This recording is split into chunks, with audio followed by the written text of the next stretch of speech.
Welcome to McPlum, simple solutions served daily. You'll start inside Settings, go straight to Phone to change call barring. Once there, tap the call blocking and identification or call forwarding area depending on your iOS version. If the call barring controls aren't visible, you may need your carrier PIN or account credentials. Keep them close. This step removes the barrier between you and the carrier level options, so make sure you're on a stable connection and that you're editing the correct phone line if you use dual SIM. Once in the right menu, locate call barring or fixed dialing settings and review the list of barred services.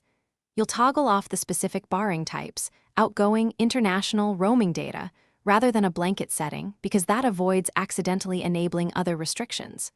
When the system prompts, enter your carrier PIN to confirm. This is a security step the network requires.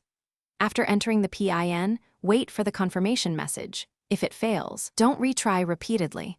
Note the error and proceed carefully. Finally, verify the change by making a test call or attempting the previously blocked action.